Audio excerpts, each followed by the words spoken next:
It's Thursday, April 22nd, 2021. Before I start the video today, please give this video a thumbs up. Make sure you subscribe to this channel and hit that bell notification down below so that you are alerted when the newest video is released. If you like this channel, even if you don't like this channel, make sure you subscribe, hit that bell notification, and share this video with everybody. So a lot happening today. Markets across the board down. Dow Jones closed in the red, 321 points. We also got more continued bad news. First-time jobless claims last week, 547,000. Think about that. Now, as I'm watching the business channels today, that was great news because they're telling us that jobless claims are plunging because now they're only 547,000. I mean, think about that. In a real market, in a free market, in a market that is not being manipulated, to lose 540,000 jobs in a week would send the markets plunging. This is not good news in any stretch of the imagination. But as you watch people on TV in $2,000 and $3,000 business suits, they'll tell you that this is good news, but they don't talk about it very much. I did not see a whole lot of news on this because it's not good news. This is devastating to lose another 547,000 jobs in 1 week. 547,000 Americans filed first-time jobless claims last week. How is this economy getting better? We're now in this crisis over a year, and we're losing jobs. Over 500,000 jobs in a week, and that's supposed to be the good news. This is how far in the twilight zone we are, where 547,000 job losses is good news. Markets did not like the news from Joe today. Joe says he wants to raise capital gains taxes, not just by a little, but by a whole lot. He wants to raise them by 100%, doubling capital gains taxes to 42% from around 20%. The markets responded. They went from green to red, did not like this. But remember, most of you know this, rich people don't pay taxes. So who's going to pay the taxes? Who's going to absorb this? We will. Rich people have lots of attorneys and accountants. They're much more sophisticated and savvy when it comes to hiding money in offshore accounts. The average American making $30,000 or $40,000 a year doesn't have access to these kind of tools. And the wealthy, they'll just move out of New York. They'll move their money overseas. They'll hide it somewhere, but they're not going to pay taxes. We will absorb these taxes. Gold and silver down today. Bitcoin down. As I'm making this video right now, Bitcoin is down around 7% at about $4,000. I saw about 20 minutes ago, Bitcoin was down almost $4,500. But right now, as I make this video, it's down around $4,000. Real big volatility. And again, this is why I question it. Not judging anybody or criticizing cryptocurrencies. This is not gold versus Bitcoin. But this is reality. There is a lot of volatility in cryptocurrencies. And when I see Bitcoin down $15,000 in the last 10 days, I have to question it. That is massive volatility. Is that a safe haven? Comment down below. Let me know what you think. Is Bitcoin safe? Are crypto safe when you see this kind of volatility? Are you a buyer? Are you going to buy the dip? Me personally, I'm going to continue to buy physical silver, physical gold, and I will gamble in some mining stocks. The hedge today, Americans on jobless benefits jumps back above 17 million as initial claims dip. So we get the dip today, but we still have over 17 million people getting government benefits, unemployment, the $300 benefits.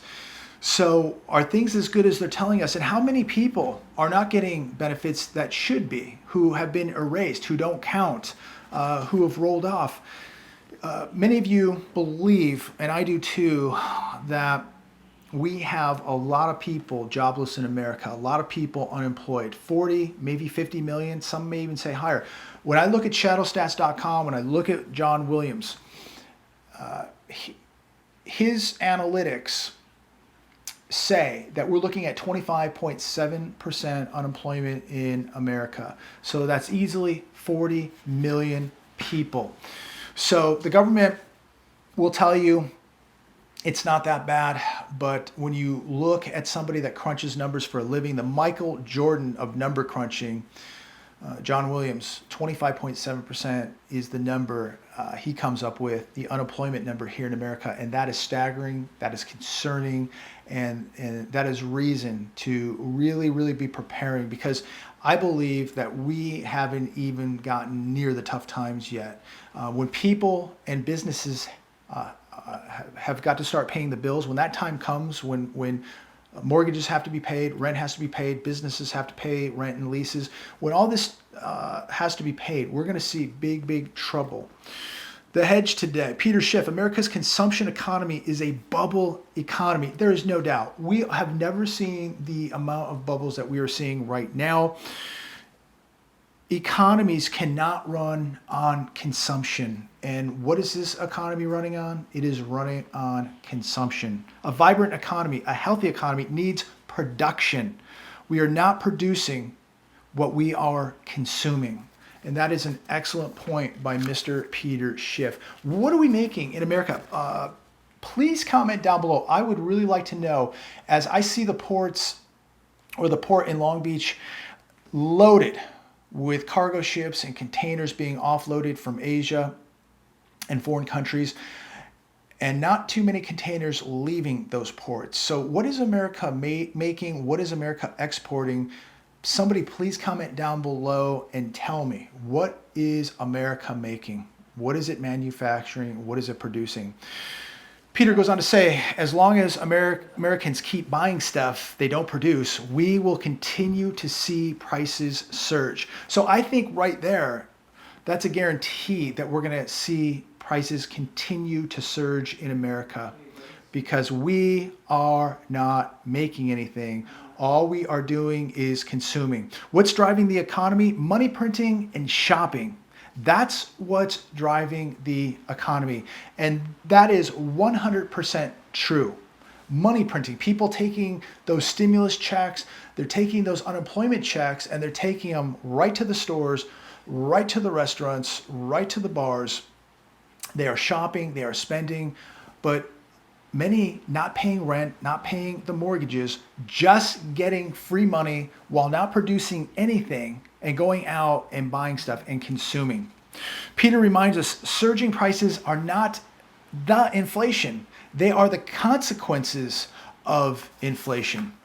So as we're on the topic of Americans not being able to stop spending, Americans going out shopping, spending money that they don't even have, money that's being given to them by the US government in order for them to go out and to continue to consume. And if you don't believe that's true, there's a very interesting article also on The Hedge today. Hapag-Lloyd shelling out more than $500 million for containers. Now, this is a German shipping company spending a lot of money buying a lot of containers because Americans can't stop spending, and the US government is going to keep sending money to people in order for them to continue to consume products made in other countries, allowing other countries to get wealthier and wealthier. Someone said the other day, on one of my past videos, when I was talking about the 900,000 containers coming in from foreign countries into America per month.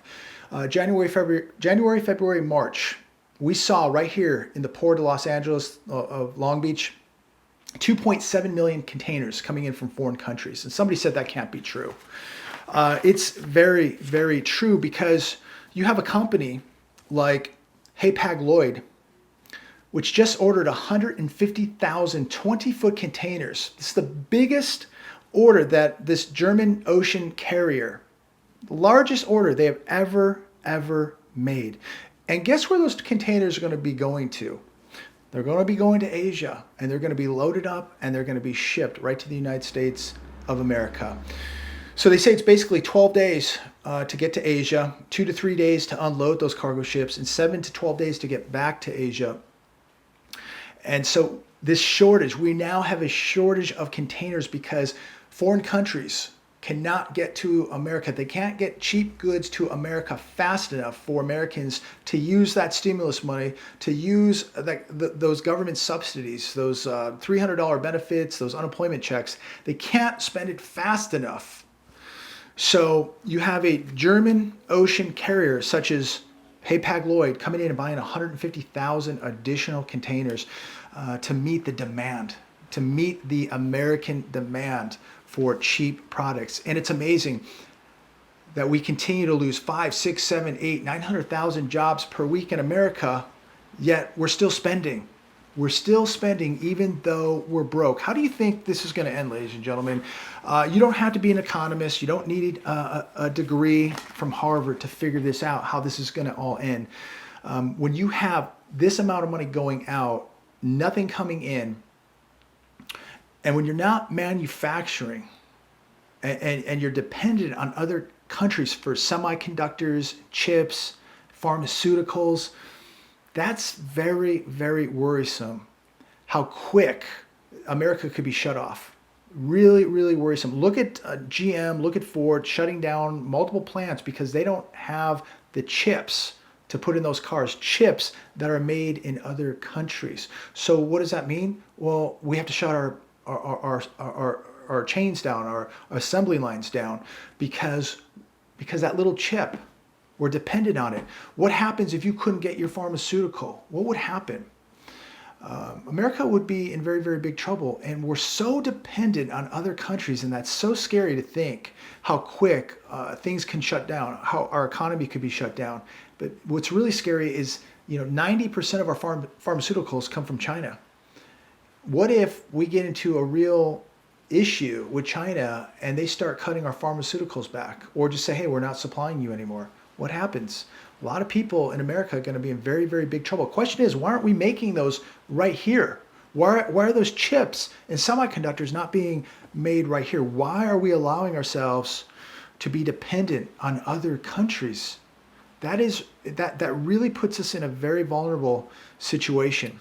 Another article today on The Hedge. Companies are freaking out about soaring costs and are rushing to pass them on to consumers. So just like the wealthy who don't pay taxes, companies aren't going to pay these costs. They're going to pass them on to you. Just like those taxes will be passed on to you, the cost that these companies acquire, they're not going to pay it. You'll absorb the cost when you go to the grocery store, when you go to the Walmart, you absorb the cost, not these companies. In fact, they get wealthier and wealthier. I don't know about you, but I've mentioned this many times, but when you go to the store, you go and buy a box of cereal. It's half full. It tastes like garbage. For instance, I can tell you that the taste of Raisin Bran 10 or 15 years ago does not taste like the Raisin Bran today. Many of the cereals do not taste like they used to 10, 15, 20 years ago. The food has so many more chemicals, whatever, a filler, whatever they're putting in it. So you're getting less quality food. They're putting half the amount in those boxes and you're paying more. So think about that. You're getting less quality food. You're getting less of it and you're paying more. So you will absorb the costs and get a lesser product. Uninhabitable Bay Area shack listed for $575,000. This is the twilight zone that we're in, ladies and gentlemen. And these people out there that go, oh, JB, negative, it's doom and gloom. I'm just reporting the news, ladies and gentlemen. You take it any way you want, but don't kill the messenger. But this is all over the internet. Uninhabitable Bay Area shack listed for $575,000. This thing looks like a log cabin. And I bring it up because it is a reminder of the twilight zone that we are in, the matrix that we are in, the illusion that people are just believing in. They believe that a 992 square foot log cabin built in the 1890s is worth nearly $600,000. And the sorry thing is, this thing will probably sell for over $600,000 cash. It probably will. If it's sold for $700,000 cash with 50 offers, I'm I'd believe it, because this is the twilight zone. This is where we're at today. This is the frenzy. People have drunk so much of the Kool-Aid, they don't even know what to believe anymore. If a log cabin built in the 1890s under 1,000 square foot is listed for $575,000, well, certainly it must be worth $700,000, right? This real estate bubble is unlike we've ever seen in human history. Not just in my lifetime, not just in my parents' lifetime or my grandparents' lifetime. It is the biggest bubble we have ever seen in human history. And when this bubble bursts, it is going to destroy so many people, so many investors. I truly believe this is what will wipe out the stock market. This is what will burst all the bubbles. I think it may happen here in the housing market. This may be the first bubble to burst. It doesn't really matter, because when one bubble bursts, they're all going to burst. But I could see the first bubble bursting being the housing market. And this probably is the biggest bubble of them all. It is an absolute con what is going on. You know, I was reading on social media, a real estate agent posted a sale that she had and bragging that she got over $50,000 asking price, got over over $50,000 over the list price of this shack. And this thing looked like a garage. And I said to myself, I'd be embarrassed to even brag about that, to brag that you got over $50,000 for this box, this shoe box.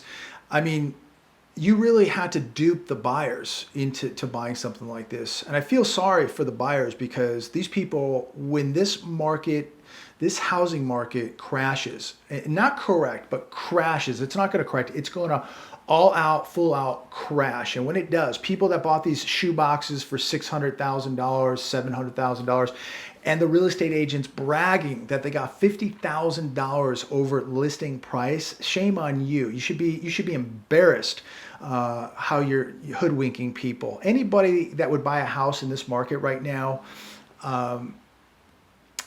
you need help. You've been drinking a lot of the Kool-Aid. You are drunk on the euphoria, and people are not seeing straight right now. They do not see fundamentals. They do not see what's happening. They do not see the bubbles. They don't see the melt up. They don't see the danger. But people going on social media actually bragging about this like it's funny and that it's going to keep going.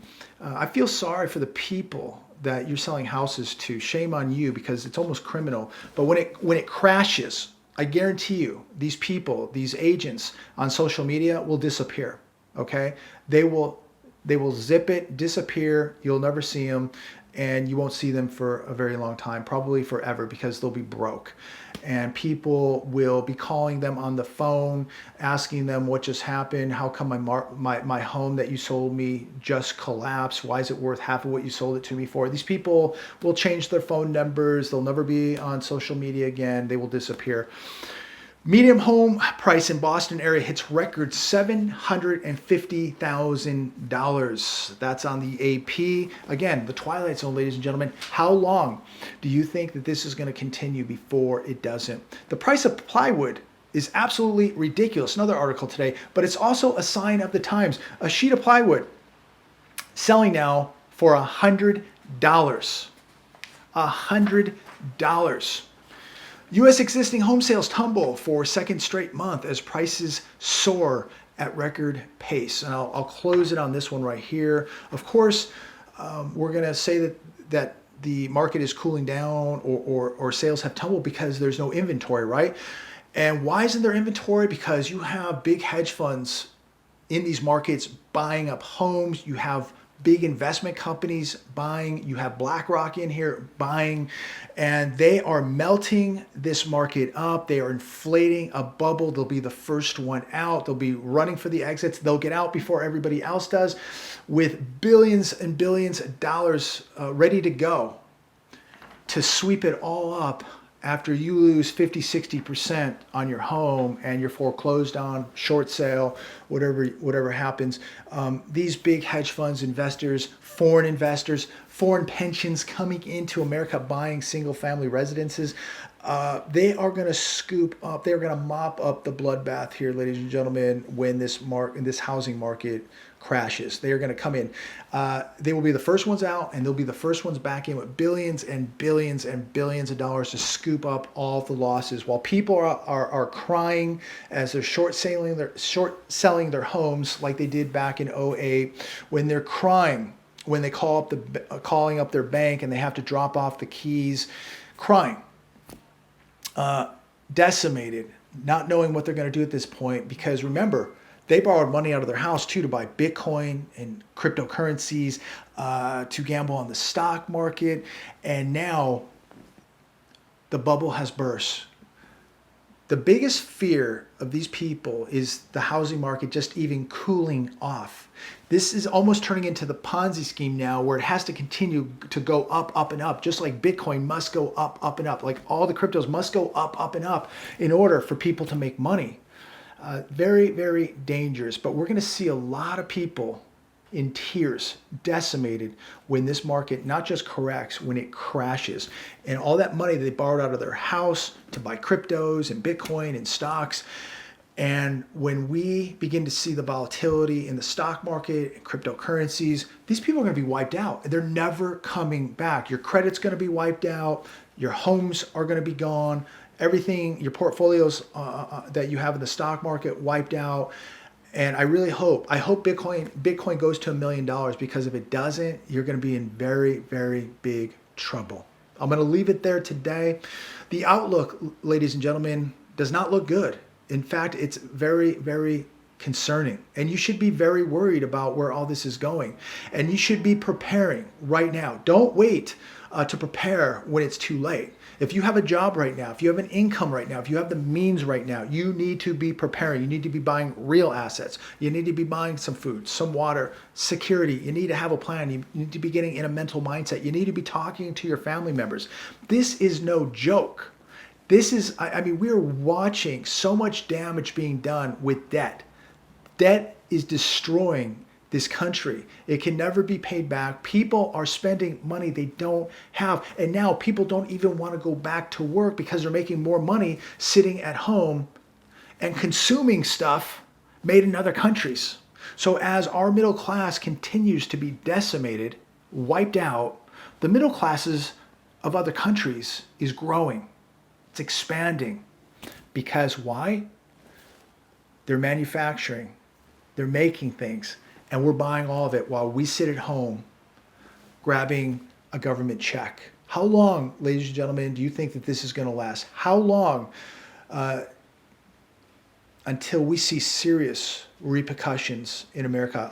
Look, I'm seeing them every day. I see businesses, little stores and restaurants every day. I see a new one, literally every day, closed up, gone.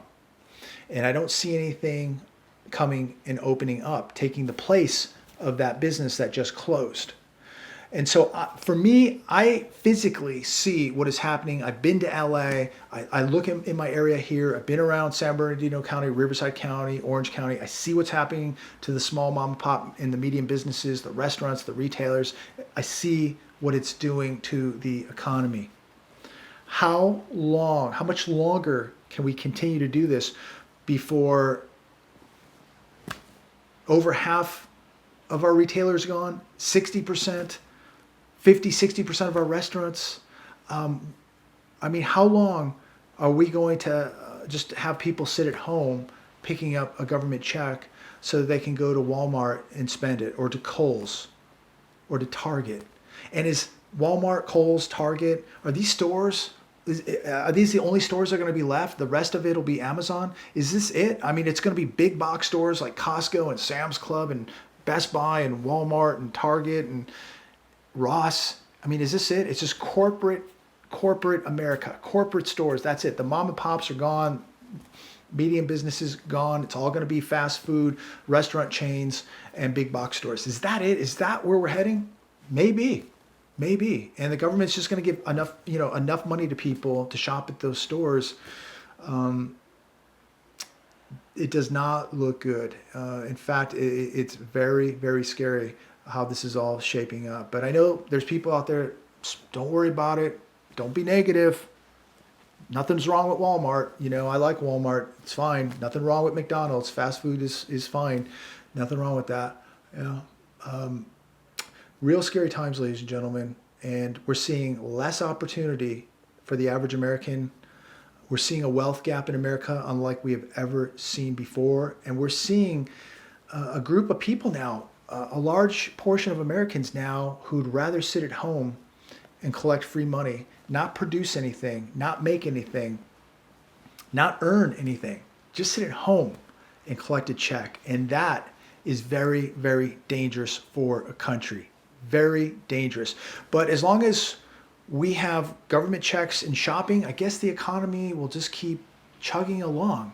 But is this even really an economy? Like, is this really even an economy where we give people some scraps, some crumbs, just to go out and buy enough at a big box store? And that's it. While they're not paying rent, while they're not paying a mortgage.